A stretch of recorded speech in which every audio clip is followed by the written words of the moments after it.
കാലനാഥനും അവൻ്റെ അമ്മാളൂട്ടിയും. രചന അവതരണം മൈഥിലി മിത്ര. ആഹാ, കൊച്ചു നമ്പുരാട്ടി അവിടെ തന്നെ നിൽക്കുവാന്നോ? താലപ്പൊലിയെടുത്ത് അകത്തോട്ട് എഴുന്നള്ളിക്കാനേ ഇവിടെ ആരുമില്ല. ഉമ്മറത്തേക്ക് കയറാതെ ഇനിയും മുറ്റത്ത് തന്നെ നിൽക്കുന്ന അമ്മാളുവിൻ്റെ നേർക്ക് പുച്ഛത്തോടെ നോക്കിയിട്ട് കാശിനാഥൻ ഉച്ചത്തിൽ വിളിച്ചു പറഞ്ഞു.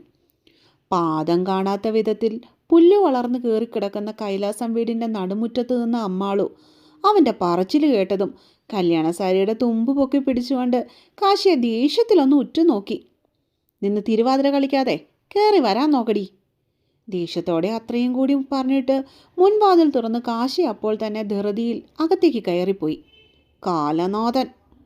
അമ്മാളു അവൻ പോയ വഴിയെ നോക്കി പല്ല് ഞെരിച്ചുകൊണ്ട് ദേഷ്യത്തിൻ്റെ പുറത്ത് വിളിച്ചു കൂവി. നിന്റെ അമ്മയുടെ നായര്! അകത്തേക്ക് കയറിപ്പോയവൻ്റെ ചെവിയിൽ അത് കൃത്യമായി പതിഞ്ഞതുകൊണ്ടാവാം അവൻ അതിൻ്റെ ഉത്തരം അകത്തു നിന്ന് ഉച്ചത്തിൽ വിളിച്ചു പറഞ്ഞത്. എൻ്റെ മഹാദേവാ, ലോകത്തുള്ള ഒരു പെണ്ണിനും എൻ്റെ വിധി കൊടുക്കല്ലേ. വറ ചട്ടിയെന്ന് എരി ചട്ടിയിലോട്ടായല്ലോ എൻ്റെ ജീവിതം. ഇനിയും വല്ലത് വായിന്ന് പുറത്തേക്ക് വീണാൽ ഈ വീട്ടിൽ നിന്ന് കാശി ഇന്ന് തന്നെ ഇറക്കി വിടുമെന്ന് ഉറപ്പുള്ളത് കൊണ്ടാവാം അവൾ ഉള്ളിൽ പിറുപിറുത്തുകൊണ്ട് വീടിനകത്തേക്ക് വലതുകാല് വെച്ച് കയറിയത്. ഒരു ചെറിയ ഹാളിലേക്കായിരുന്നു അമ്മാള് ചെന്നെത്തിയത്. അവിടെ മൊത്തത്തിൽ കണ്ണുകൾ കൊണ്ടൊന്ന് ഒഴിഞ്ഞു നോക്കി. ഒരു മേശയും അതിന് മുകളിലായി വെച്ചിരിക്കുന്ന ഒരു LED TVയും പിന്നെ 3-4 പ്ലാസ്റ്റിക് കസേരയല്ലാതെ മറ്റൊന്നും ആ മുറിയിലില്ല.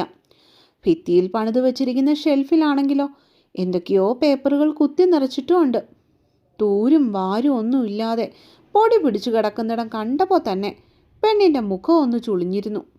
മേൽക്കൂരയിലും ചുവരുകളിലും അപ്പാടെ ചുക്കിലി വലകൾ തൂങ്ങിക്കിടക്കുന്നതും കൂടി കണ്ടതും അവളുടെ നെറ്റിയിൽ ഇഷ്ടക്കേടിൻ്റെ ചുളിവുകൾ വീണു.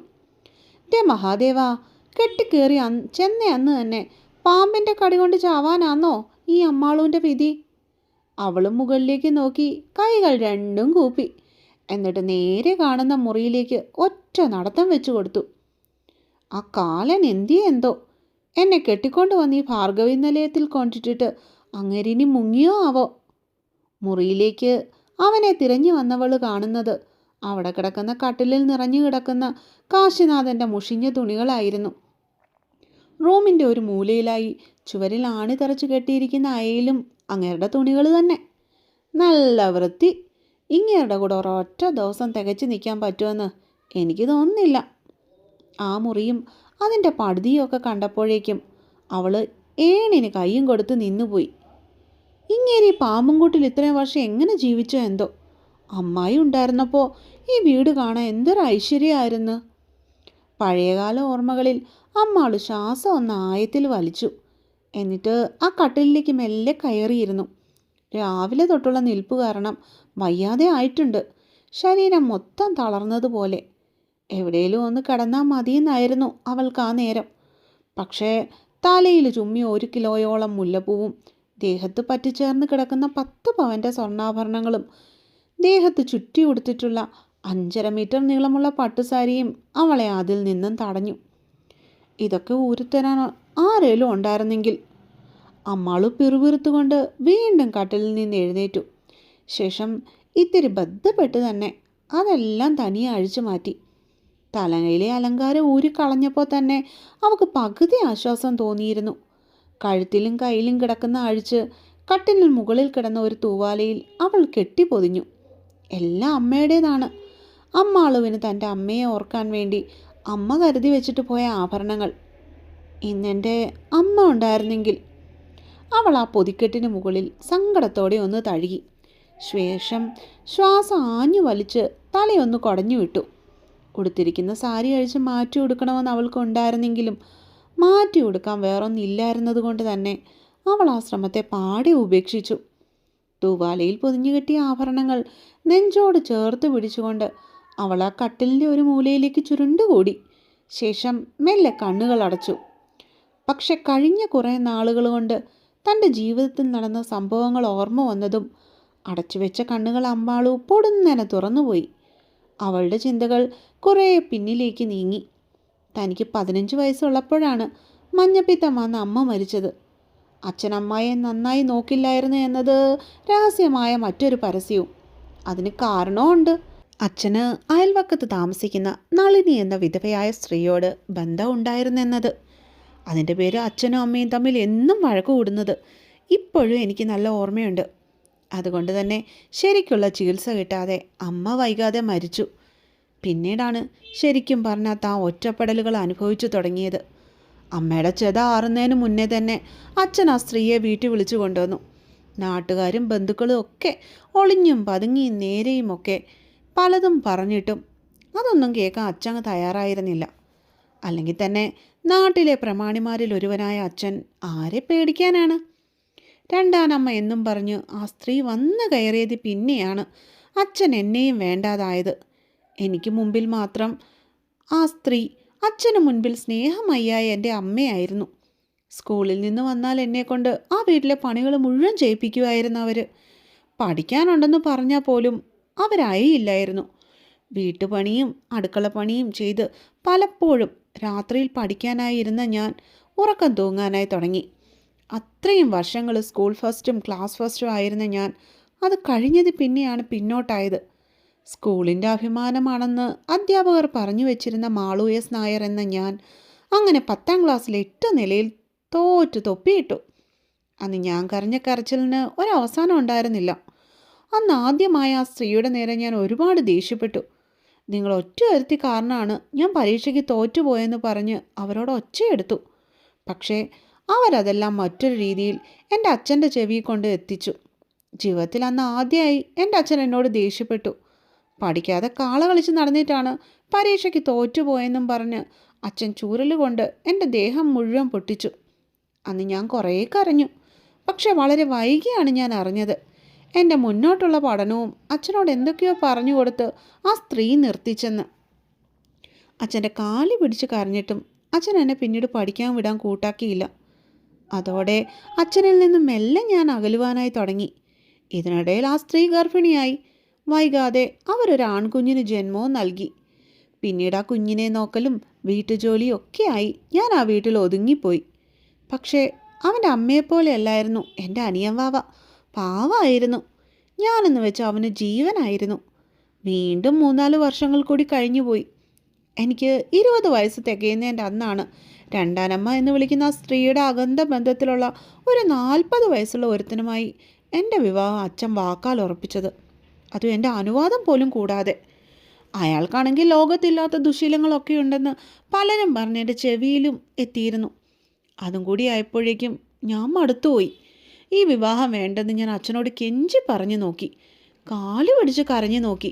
പക്ഷേ അച്ഛൻ കേട്ടില്ല. കല്യാണത്തിന് സമ്മതിച്ചില്ലെങ്കിൽ കളയുക എന്നായിരുന്നു അച്ഛൻ്റെ ഭീഷണി. അന്നാണ് എനിക്കൊരു കാര്യം മനസ്സിലായത്. അച്ഛന് ഞാനെന്ന മകൾ ബാധ്യതയായിരുന്നു എന്നുള്ള കാര്യം. കല്യാണം എങ്ങനെയെങ്കിലും മുടങ്ങിപ്പോണേ എന്ന് സകല ഈശ്വരന്മാരോടും ഞാനന്ന് തൊട്ട് പ്രാർത്ഥിക്കാനായി തുടങ്ങി. പക്ഷേ ഈശ്വരന്മാർ എൻ്റെ പ്രാർത്ഥന കേട്ടില്ല. ഇന്നായിരുന്നു ആ വിവാഹം. പക്ഷേ അമ്മയുടെ ആഭരണങ്ങൾ അണിഞ്ഞ് കല്യാണ മണ്ഡപത്തിലെത്തി എനിക്ക് പിന്നീട് കേൾക്കേണ്ടി വന്നത് ഒരു ശുഭവാർത്തയായിരുന്നു. കല്യാണം മുടങ്ങി എന്നുള്ള കാര്യം. ചെക്കൻ്റെ പേരിൽ എന്തൊക്കെയോ സീരിയസ് ആയിട്ടുള്ള കേസുകളുണ്ടെന്ന്, ആരോ അയാളെ ജയിലിൽ കയറ്റിയെന്ന്. സന്തോഷം കൊണ്ട് തുള്ളിച്ചാടാൻ തോന്നി ആ സമയത്ത്. പക്ഷേ അതിനെ തല്ലി കെടുത്തിക്കൊണ്ടാണ് രണ്ടാനമ്മയും അച്ഛനും കൂടി എൻ്റെ അടുത്തേക്കപ്പോൾ വന്നത്. എന്തു വന്നാലും ഈ കല്യാണം അതേ മുഹൂർത്തത്തിൽ തന്നെ നടത്തുമെന്നും പറഞ്ഞ് അച്ഛൻ ഒറ്റക്കാലിൽ നിന്നത് കണ്ടതും എൻ്റെ മുഖത്ത് പടർന്ന വെളിച്ചം പൊടുന്നനെ കെട്ടിപ്പോയി. പക്ഷേ എന്നെ കെട്ടാൻ വേണ്ടി അവർ കണ്ടുപിടിച്ച ആളുടെ പേര് കേട്ടപ്പോഴാണ് ഞാൻ ശരിക്കും പറഞ്ഞാൽ വീണ്ടും തളർന്നു പോയത്. കൈലാസത്തിലെ കാശിനാഥൻ, എൻ്റെ അമ്മയുടെ സ്വന്തം ഏട്ടനായ അനന്തമാമൻ്റെയും ശ്യാമളമാമയുടെയും ഒരേ ഒരു മകൻ, എന്നും പോലീസ് സ്റ്റേഷനും ജയിലുമായി കഴിയുന്നവൻ. 10 വർഷങ്ങൾക്ക് മുമ്പുള്ള ഒരു ആക്സിഡൻറ്റിൽ എൻ്റെ മാമനും അമ്മായി മരിച്ചു പോയിരുന്നു. അതോടെ ചെറുപ്പത്തിലെ തന്നെ തലതിരിഞ്ഞു പോയ ആ കാശിനാഥൻ ഞങ്ങളുടെ നാട്ടിലെ അറിയപ്പെടുന്ന ഗുണ്ടയായി. കൈലാസത്തിലെ കാശിനാഥനെ കാണണമെന്നുണ്ടെങ്കിൽ തല്ല നടക്കുന്നിടത്ത് നോക്കിയാൽ മതി എന്നൊരു പഴഞ്ചൊല്ല് പോലും ഉണ്ട് ഞങ്ങളുടെ നാട്ടിൽ. രാത്രിയാകുമ്പോൾ അയാൾ കുറേ കൂട്ടുകാരൊത്ത് ഞങ്ങളുടെ വീടിൻ്റെ കുറച്ചപ്പുറത്തുള്ള കവലയിലെ ആൽത്തറയിലിരുന്ന് കുടിച്ചുകൊണ്ടിരിക്കുന്നത് കാണാം. മിക്കപ്പോഴും ആ തറയിൽ തന്നെയായിരുന്നു അയാളുടെ ഉറക്കവും. കുടിയും വലിയും പെണ്ണും എല്ലാം ഉള്ള ഒരുത്തൻ. അങ്ങനെ കണ്ടാൽ തന്നെ എനിക്ക് പേടിയാകുമായിരുന്നു. നീട്ടി വളർത്ത താടിയും മുടിയും ഒക്കെ പക്കയുള്ളൊരധികായൻ. 6 അടിയിലധികം നീളവും അതിനൊത്ത വണ്ണവും ഉള്ളവൻ. എപ്പോഴും കറുത്ത മുണ്ടും കറുത്ത ടീഷർട്ട് മാത്രം ഉടുക്കുന്നവൻ. നാട്ടുകാർക്ക് പോലും ആ കാലൻ്റെ മുഖത്ത് നോക്കാൻ പേടിയായിരുന്നു. പക്ഷേ ഞാൻ മാത്രം ഒളിഞ്ഞും തെളിഞ്ഞും കാലനാഥൻ എന്നായിരുന്നു അങ്ങേരെ വിളിച്ചുകൊണ്ടിരുന്നത്. പലപ്പോഴും അത് കേട്ടിട്ട് അയാൾ എന്നെ പിടിച്ചടിച്ചിട്ടുണ്ട്, നോക്കി പേടിപ്പിച്ചിട്ടുണ്ട്. നിന്നെ കൊണ്ട് ഇത് അധികം വൈകാതെ തന്നെ ഞാൻ മാറ്റി വിളിപ്പിക്കടി എന്നും പറഞ്ഞ് മുഴക്കിയിട്ടുണ്ട്. അന്ന് അതിനൊക്കെ ഞാൻ പുല്ല് വിലയാണ് കൊടുത്തത്. പിന്നീട് എപ്പോഴെങ്കിലും അങ്ങേരുടെ മുന്നിൽ ചെന്ന് പെട്ട ഉള്ളിപ്പേടിയാണെങ്കിൽ അത് പുറത്തു കാട്ടാതെ ഞാൻ അങ്ങ് നടന്നു പോവും. അന്നേരം അയാളുടെ കണ്ണുരുട്ടലൊന്ന് കാണണം, പേടിച്ചു പോകും. ആ തലതിരിഞ്ഞ് നടക്കുന്ന ആ ഭൂലോക ഗുണ്ടയെയാണ് എൻ്റെ അച്ഛനും രണ്ടാനമ്മയും കൂടി എനിക്ക് ഭർത്താവായി കൊണ്ടുവന്നത്. വെറുത്തുപോയി. ജീവിതത്തോടുള്ള ആശയം അങ്ങ് തീർന്നു കിട്ടി. പക്ഷേ ആ കാലനാഥൻ ഈ കല്യാണത്തിന് ഒരിക്കലും സമ്മതിക്കില്ലെന്ന് ഞാൻ അപ്പോഴും പ്രതീക്ഷിച്ചിരുന്നു. പക്ഷെ ആ പ്രതീക്ഷ കേട്ടത് തൻ്റെ കഴുത്തിലൂടെ ഇഴഞ്ഞു കയറിയ അയാൾ കെട്ടിയ താലി കണ്ടപ്പോഴായിരുന്നു. തൻ്റെ നെറുകയിൽ സിന്ദൂരം തൊട്ട് തൊഴുന്ന അയാളുടെ മുഖത്തോട്ട് വെറുപ്പോടെ നോക്കി ഞാൻ കണ്ടു. അങ്ങേരുടെ കണ്ണിലൊരു ചിരി തെളിയുന്നത് വിജയച്ചിരിയാണ്. അങ്ങേരെ കാലനാഥാന്ന് വട്ടപ്പേരിട്ട് വിളിച്ചതിൻ്റെ പ്രതികാരം തീർക്കാനായിരിക്കും ഈ കല്യാണം പോലും. പിന്നീട് ആ മുഖത്തേക്ക് പോലും നോക്കാൻ ഞാൻ കൂട്ടാക്കിയില്ല. എല്ലാവരോടുമുള്ള ദേഷ്യത്തിൻ്റെ പുറത്ത് സ്വന്തം കല്യാണ സത്യം ആസ്വദിച്ചങ്ങ് കഴിച്ചു. എൻ്റെ കഴിപ്പ് കണ്ടിട്ടാവണം ആ കാലനാഥൻ എന്നെ ഇടയ്ക്കിടയ്ക്ക് തലചരിച്ച് നോക്കിയത്. പക്ഷെ അതൊന്നും ശ്രദ്ധിക്കുവാനുള്ള മാനസികാവസ്ഥയിലല്ലായിരുന്നു ഞാനപ്പോൾ. എങ്ങനെ ഈ കാലൻ്റെ കയ്യിൽ നിന്നും രക്ഷപ്പെടാം എന്ന ചിന്തയായിരുന്നു എൻ്റെ തലയ്ക്കുള്ളിൽ കിടന്ന് നെട്ടോട്ട് ഓടിക്കൊണ്ടിരുന്നത്. എവിടെയും കേട്ടുകേൾവിയില്ല ആചാരം പോലെ അങ്ങരുടെ സ്വന്തം ബുള്ളറ്റിൻ്റെ പിന്നിലിരുത്തി എന്നെ കൈലാസത്തേക്ക് കൊണ്ടുവന്നപ്പോഴും ഞാൻ ഞെട്ടാൻ പോയില്ല. കാരണം ആ കാലനാഥനിൽ നിന്ന് ഇത്രയൊക്കെ ഞാനും പ്രതീക്ഷിച്ചിരുന്നുള്ളൂ. ഈ വീട്ടിൽ എന്തൊക്കെയാണെങ്കിലും സമാധാനമായിട്ട് കഴിയാൻ അങ്ങേര് സമ്മതിക്കുകയില്ല. ഇനി ഇങ്ങനെ പേടിച്ച് ജീവിക്കാനും എനിക്ക് വയ്യ. എന്തായാലും ഇവിടെ നിന്നിറങ്ങിയ കയറിക്കിടക്കാൻ ഒരു വീടില്ല. അതുകൊണ്ട് കുറച്ച് നാളുകൾ കൂടി ഇവിടെ തന്നെ കൂടുന്നതായിരിക്കും ഗുണമെന്നും ഞാൻ ചിന്തിച്ചു. തക്കം കിട്ടുമ്പോൾ ഇവിടെ നിന്ന് എങ്ങനെയെങ്കിലും രക്ഷപ്പെടണം. ഓരോന്നും ചിന്തിച്ചു കൊണ്ട് കിടന്ന അമ്മാളുവിൻ്റെ കണ്ണുകൾ മെല്ലെ അടഞ്ഞു പോയത് അവൾ പോലും അറിയാതെയായിരുന്നു. ഒരു നീണ്ട ഉറക്കത്തിലേക്ക് പോയ ആ പെണ്ണിൻ്റെ നെഞ്ചോരം അപ്പോഴും അവളുടെ അമ്മയുടെ ഓർമ്മകളും ഉണ്ടായിരുന്നു. ഇതിനിടയിൽ വീടിൻ്റെ പിന്നിലെ കുളത്തിൽ ഒരു കുളിയും കഴിഞ്ഞു വന്ന കാശിനാഥൻ കാണുന്നത് തൻ്റെ ബെഡിൽ കയറിക്കിടന്നിറങ്ങുന്ന അമ്മാളുവിനെ ആയിരുന്നു. ആ ഉറക്കമുറങ്ങി പെണ്ണ് എഴുന്നേറ്റത് പിറ്റേന്ന് രാവിലെ 8 മണിക്കും. കട്ടിലിൽ എഴുന്നേറ്റിരുന്ന് ചുറ്റും നോക്കിയവൾക്ക് ആദ്യമൊന്നും മനസ്സിലായില്ല. പിന്നീടാണ് അവൾക്ക് ബോധം വന്നതും കഴുത്തിൽ കിടക്കുന്ന താലിയിലേക്ക് ഒരു ഞെട്ടലോടെ നോട്ടം പായിച്ചതും. ഈശ്വരാ, രാവിലെ ആയോ? ഇത്രയും നേരം ഞാൻ കിടന്നിങ്ങനെ ഉറങ്ങിയോ? ഭിത്തിയിലെ ക്ലോക്കിലേക്ക് നോക്കിയപ്പോൾ മണി 9 കഴിഞ്ഞിരുന്നു. ജനലിൻ്റെ ഗ്ലാസ്സിലൂടെ അകത്തേക്ക് അടിച്ചു കയറുന്ന പുറത്തെ വെട്ടം കണ്ടതും സത്യം പറഞ്ഞ അമ്മാളുവിന് പേടി അമ്പരപ്പ് ഒരുപോലെ തോന്നി. കാരണം കഴിഞ്ഞ കുറച്ചു വർഷങ്ങൾക്കിടയിൽ ഇതാദ്യമായിട്ടാണ് ഇങ്ങനെ ഒരു ബോധം കെട്ടുറക്കം. അവൾ കട്ടിലിൽ നിന്നും ചാടി എഴുന്നേറ്റു. കട്ടിലിൽ കിടക്കുന്ന ആഭരണപ്പൊതി എടുത്ത് മുറിയിലെ ജ്വരലമാലയുടെ ഒരു മൂലയിൽ വെച്ചിട്ട് അവൾ ആ മുറിയിൽ നിന്ന് പുറത്തേക്കിറങ്ങി. കാലൻ എവിടെ പോയി? അവൾ ആ വീട് മൊത്തം അവനെ തിരഞ്ഞു. പക്ഷെ അവിടെയെങ്ങും അവനെ അവൾ കണ്ടില്ല. അമ്മാളൂനൊന്ന് കുളിക്കണമെന്നുണ്ടായിരുന്നു. പക്ഷെ എന്ത് മാറ്റി കൊടുക്കും? ഒടുവിൽ കുറേ നേരത്തെ ആലോചനയ്ക്ക് ശേഷം കാശിയുടെ ഒരു മുണ്ടും ഷർട്ടും എടുത്തുകൊണ്ട് അവൾ കുളിമുറിയിലേക്ക് കയറി. കുളി കഴിഞ്ഞ് സാരിയും ബ്ലൗസും വെള്ളത്തിൽ പിഴിഞ്ഞ് വീടിൻ്റെ പിൻവശത്തുള്ള പുറത്തെ അയൽ വിരിച്ചിട്ട് തിരിഞ്ഞപ്പോഴാണ് അകത്ത് പാത്രങ്ങളുടെ ശബ്ദം കേൾക്കുന്നത് പോലെ അവൾക്ക് തോന്നിയത്. ഇതിപ്പോൾ ആരാണാവോ? എന്തായാലും ഈ വീട്ടിൽ ഈ കാലനാഥനെ പേടിച്ചിട്ട് ആരും കയറില്ലെന്നുറപ്പാ. അമ്മാളു ഇട്ടിരിക്കുന്ന ഷർട്ടിൻ്റെ കൈയുടെ സ്ലീവ് മുകളിലേക്ക് മടക്കി വെച്ചുകൊണ്ട് അകത്തേക്ക് നടന്നു ചെന്നു. ഹാളിലേക്ക് ചെന്നപ്പോൾ അവൾ കണ്ടു വാഴയിലയിൽ കൊണ്ടുവന്ന ദോശയെടുത്ത് പാത്രത്തിലേക്ക് വെച്ച് കഴിക്കാനായിട്ട് എടുക്കുന്നവനെ. വിശന്ന് കണ്ണു കാണാൻ പാടില്ല നിന്നവക്ക് അത് കണ്ടതും വയറിനുള്ളിൽ നിന്നും ഒരാന്തലുണ്ടായി. എനിക്ക് വിശക്കുന്നു. ദോശയുടെ മുകളിൽ വെള്ളച്ചമ്മന്തി ഒഴിച്ച് ഹാളിലെ കസേരയിൽ ഇരുന്ന് കഴിക്കുന്നവനെ നോക്കി അവൾ പറഞ്ഞു. ആരോട് ചോദിച്ചിട്ടാ എൻ്റെ ഷർട്ടും മുണ്ടും എടുത്തിട്ടത്? അവൾ ചോദിച്ചതിനുള്ള ഉത്തരമായിരുന്നില്ല കാശിനാഥൻ കൊടുത്തത്. അതെനിക്ക് ഇട്ടുമാറാൻ വേറെ ഇല്ലാത്തോണ്ട് ഞാൻ എടുത്തിട്ടതാ. മുഖം കുനിച്ചു നിന്ന് അങ്ങനെ പറയുമ്പോഴും അമ്മാളുവിൻ്റെ കണ്ണുകൾ മാത്രം മേശയുടെ മുകളിലിരിക്കുന്ന വാഴയില പൊതിയിലേക്കായിരുന്നു. ആ, അമർത്തിയൊന്ന് മൂളിയതല്ലാതെ അവൻ പിന്നീടൊന്നും പറഞ്ഞില്ല. ഇന്നലെ തൊട്ട് പട്ടിണി എവിടെ, ഒന്നുമില്ലേലും കെട്ടിക്കൊണ്ട് വന്നതല്ലേ, അപ്പോൾ എനിക്കൂടെ തിന്നാൻ തരണം. അവൻ കേൾക്കുമെന്ന് പേടിച്ച് പെണ്ണത് മനസ്സിലാണ് പെറുപെറുത്തത്. ആദ്യം എൻ്റെ ഷർട്ടും കൊണ്ട് ഊരുത്താ, എന്നിട്ടേ ഞാൻ തിന്നാൻ തരുന്നുള്ളൂ. അവളുടെ മനസ്സ് വായിച്ചതുപോലെയായിരുന്നു അവൻ്റെ അപ്പോഴത്തെ പറച്ചിൽ. ഇയാളോടല്ലേ പറഞ്ഞേ എനിക്ക് വേറെ ഇല്ലെന്ന്. ഒന്നാമതേ വിശക്കുന്നു, അതിനിടയിൽ അങ്ങേരുടെ ഓരോ കോപ്പുകൾ. മുൻപിലിരിക്കുന്നവനോട് പേടിയുണ്ടെങ്കിലും ഇത്തവണ അവൾ പ്രതികരിച്ചു. ആരാടി നിന്റെ ഇയാള്? കാശി ചാടി എഴുന്നേറ്റ് അവളുടെ മുമ്പിൽ ചെന്ന് നിന്നു. അവൻ്റെ ആ വരവ് കണ്ടതും പെണ്ണിൻ്റെ മുട്ടിടിച്ചു പോയി. പറയടി, ആരാടി ഇയാള്? ഇത്തവണ അവളുടെ മുഖത്തിന് നേർക്ക് അവൻ്റെ മുഖം അടുപ്പിച്ചു വെച്ചവൻ. അത് കാലേട്ടൻ. അയ്യോ അല്ല, കാശിയേട്ടനാ. പേടിച്ചിട്ട് അമ്മാൾ അപ്പോൾ തന്നെ തിരുത്തി. ആ, അപ്പോൾ നിനക്കെൻ്റെ പേരറിയാം അല്ലേ? ഇനിയും തൊട്ട് ഇങ്ങനെ അങ്ങ് വിളിച്ചാൽ മതി. അവൻ ആജ്ഞാപിച്ചു. ഉവ്വ്. കെട്ടിക്കൊണ്ട് വന്നതിൻ്റെ പിറ്റേ ദിവസം തന്നെ പേര് മാറ്റിച്ച് വിളിച്ചു പ്രതികാരം തീർത്ത ആ മഹാനെ മനസ്സ് ചീത്ത വിളിക്കുകയായിരുന്നു ഞാൻ ആ നേരം. ഇതൂരിക്കളേ, എന്നിട്ട് ആ കവറിലിരിക്കുന്ന എടുത്തിട്.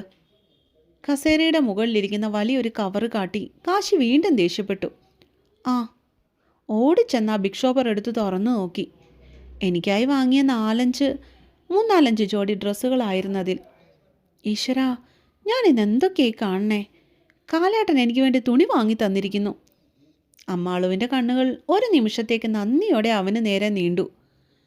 എൻ്റെ തുണി നീ ഉടുത്ത് നടക്കുന്നതേ എനിക്കിഷ്ടമല്ല, അതാ. കാശി അത്രയും പറഞ്ഞിട്ട് അവളെ നോക്കി പുച്ഛിച്ചിട്ട് അടുക്കളയിലേക്ക് നടന്നപ്പോൾ അവനോട് തോന്നിയ നന്ദി ഒറ്റയടിക്കാണ് അമ്മാളും അവളുടെ മനസ്സിൽ നിന്ന് എടുത്തു കളഞ്ഞത്. കാലനാഥൻ ഇങ്ങനൊരിക്കലും നന്നാവില്ല. ആ കവറും പിടിച്ചുകൊണ്ടവൾ ചാടിത്തുള്ളി മുറിക്കകത്തേക്ക് കയറി. ഒരു ചുരിദാറും 2 മിഡിയും ടോപ്പും ഒരു നൈറ്റ് ഡ്രസ്സും ആയിരുന്നു ആ കവറിനുള്ളിൽ, കൂടാതെ അടിയിലിടുന്ന 1-2 വസ്ത്രങ്ങളും. അയ്യേ, അത് കണ്ടതും പെണ്ണിൻ്റെ ഉള്ളിൽ ഒരു ചമ്മലുണ്ടായി. കുറച്ചു നേരം മുറിയിൽ തന്നെ നിന്നിട്ട് അവൾ ഒരു മിഡിയും ടോപ്പും പുറത്തേക്ക് വലിച്ചെടുത്തു. അവൾക്കായി വാങ്ങിയതുപോലെ കറക്റ്റ് പാകമായിരുന്നത്. ഈ കാലിന് എൻ്റെ കളവും കൊണ്ടാണോ ഇനി പോയേ? ഇട്ടിട്ട് അവിടെ കടന്ന ചുവരിലെ കണ്ണാടിയിൽ നോക്കിയവളുടെ കണ്ണുകൾ ഒന്ന് മിഴിഞ്ഞു. കാരണം അത്രയ്ക്ക് പാകമായിരുന്നു അവൾക്കത്. ഡ്രസ്സ് മാറ്റി പുറത്തേക്ക് ചെന്നവൾ ഗേറ്റും കടന്ന് പുറത്തേക്ക് പോകുന്ന കാശിയാണ് കണ്ടത്. ഹോ, നന്നായി, കുറച്ചു നേരം അങ്ങരുടെ മോന്ത കാണണ്ടല്ലോ. അവൻ പോയ ഉടനെ തന്നെ മുൻവാതിൽ അടച്ചു പൂട്ടിയിട്ട് അവൾ അകത്തേക്ക് നടന്നു. എന്നിട്ട് മേശയുടെ മുകളിൽ അവൾക്കായി വാങ്ങി വെച്ചിരിക്കുന്ന ദോശ എടുത്ത് കഴിച്ചു. ഗുണ്ടാണെങ്കിലും മനസാക്ഷി ഉണ്ടെന്നാ തോന്നണേ, തുണി ഭക്ഷണവും വാങ്ങി തന്നില്ലേ. അമ്മാൾ നന്ദിയോടെ മനസ്സിലോർത്തു. പ്രാതൽ കഴിഞ്ഞ് അവൾ ആ വീടിനുള്ളിലൂടെ ഒന്ന് നടന്നു. വലിയൊരു കിടപ്പുമുറിയും ഹാളും അടുക്കളയും സിറ്റൗട്ടുമുള്ള കുഞ്ഞൊരു വീട്, വൃത്തിയാക്കി വെച്ച മനോഹരമായ ഒരു വീട്.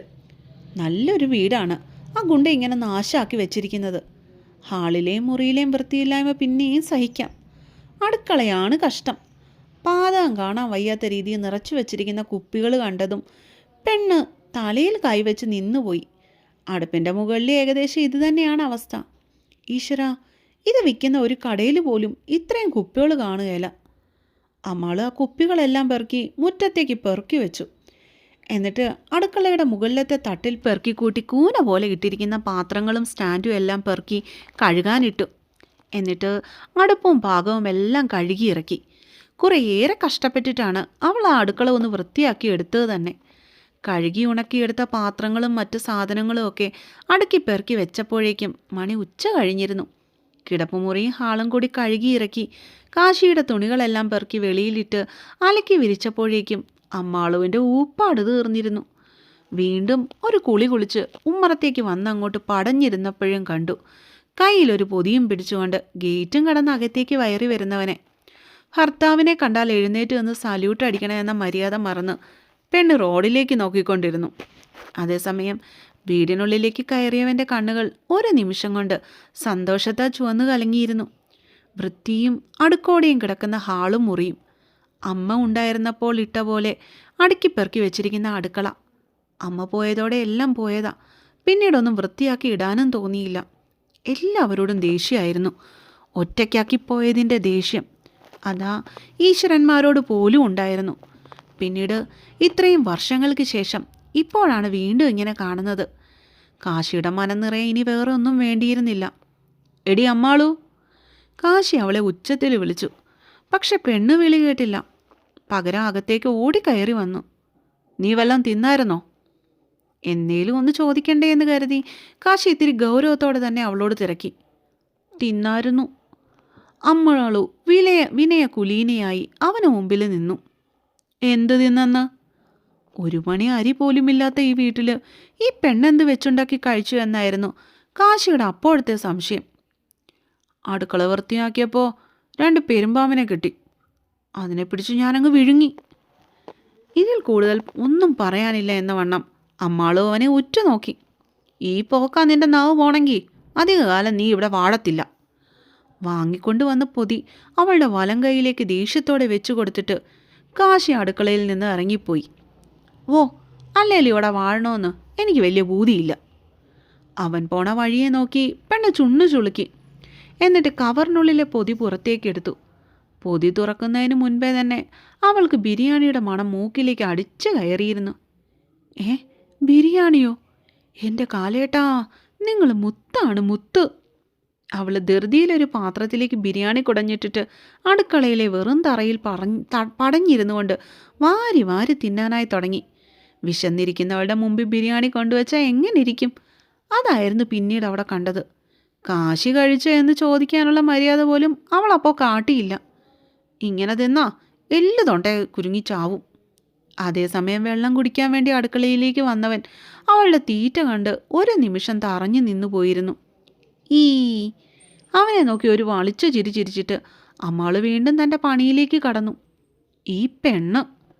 ചുണ്ടിലൂറിയ ചിരി ഒളിപ്പിച്ചു വെച്ചിട്ട് അവൻ തിരിഞ്ഞു നടന്നു. അതേസമയം ബിരിയാണി കഴിച്ച് വയറും നിറഞ്ഞവൾ തറയിൽ നിന്നു എഴുന്നേറ്റു. അന്നത്തെ നടുവ് നൂർക്കാതെയുള്ള പണിയുടെ ക്ഷീണമോ അതോ ഇഷ്ടഭക്ഷണം തിന്ന് നിറഞ്ഞതിൻ്റെ സംതൃപ്തിയോ അമ്മാളുവിന് ഉറക്കം വന്നു തുടങ്ങിയിരുന്നു. പക്ഷെ കൈ കഴുകിയിട്ട് ഉറങ്ങാൻ വേണ്ടി മുറിയിലേക്ക് ചെന്ന പെണ്ണ് കാണുന്നത് കട്ടിലിൻ്റെ പകുതി ഭാഗവും പിടിച്ചടക്കി കിടക്കുന്ന കാശിയായിരുന്നു. എനിക്ക് കിടക്കണം, അവൾ അവനെ നോക്കി ഉച്ചത്തിൽ പറഞ്ഞു. അതിനിവിടെ നിന്നെ ആരെങ്കിലും ഉറങ്ങില്ലെന്നും പറഞ്ഞ് പിടിച്ചു കെട്ടി വെച്ചിട്ടുണ്ടോ? കണ്ണുകൾക്ക് മുകളിൽ കൈ മടക്കി വെച്ച് കിടന്നവൻ അവളെ നോക്കി കണ്ണുരുട്ടി. അതല്ല, എനിക്ക് ബെഡിൽ കിടക്കണം, അവൾ മുഖം കോട്ടിക്കൊണ്ട് പറഞ്ഞു. കിടന്നൂടെ? അവൻ അപ്പോഴും കൈമലർത്തി. അതല്ല. അമ്മാളു വിരലിലെ നഖം കടിച്ചു നിന്നു. പിന്നെന്താണാവോ? കാശി അവൾക്ക് നേരെ ചെരിഞ്ഞു കിടന്നുകൊണ്ട് ചോദിച്ചു. നിങ്ങളിവിടെ കിടന്നാൽ ഞാൻ എങ്ങനെ കിടക്കും? അവൻ്റെ ഒപ്പം കിടക്കാൻ അവൾക്കൊട്ടും താല്പര്യമില്ലായിരുന്നു. സാധാരണ എല്ലാവരും കിടക്കണ പോലെ അങ്ങ് കിടക്കും. അവൻ ഇത്തവണ താറുതല പറഞ്ഞു.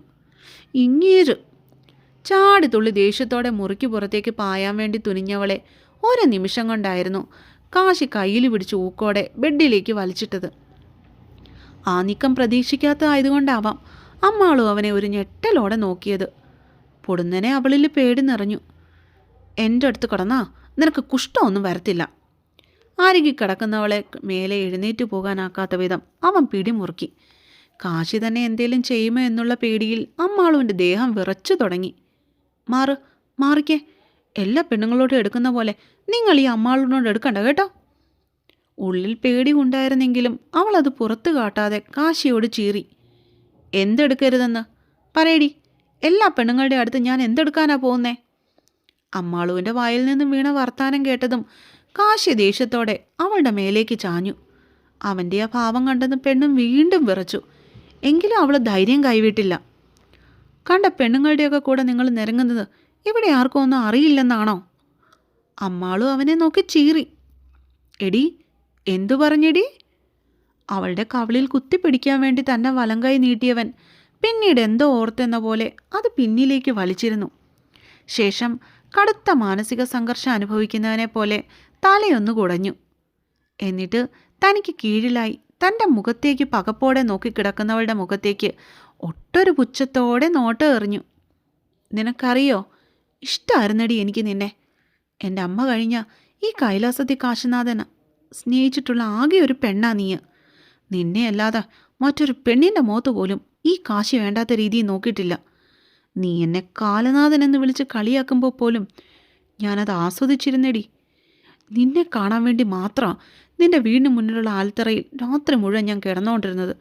എൻ്റെ അമ്മയുടെ ഏറ്റവും വലിയ ആഗ്രഹമായിരുന്നടി നീ ഈ വീട്ടിലെ മരുമകളാണോ എന്ന്. നിന്റെ അച്ഛനും ആ രണ്ടാനമ്മയും കൂടെ നിന്നെ ഒരു കിളവനെ കൊണ്ട് കെട്ടിക്കുമെന്ന് അറിഞ്ഞ തൊട്ട് ഞാൻ ഉറങ്ങിയിട്ടില്ല. അറിയാവോ നിനക്ക്? 4 തല്ല് കൊടുത്തിട്ടാണെങ്കിലും അങ്ങർക്കിട്ട് പണിയണേ എന്ന് മനസ്സിൽ ഉറപ്പിച്ചുകൊണ്ടിരുന്ന സമയത്താണ് ഈശ്വരനായിട്ട് അയാൾ കേസിൽ പോയി പെട്ടത്. നിന്നെ എങ്ങനെയെങ്കിലും കൈയൊഴിഞ്ഞാൽ മതിയായിരുന്നു.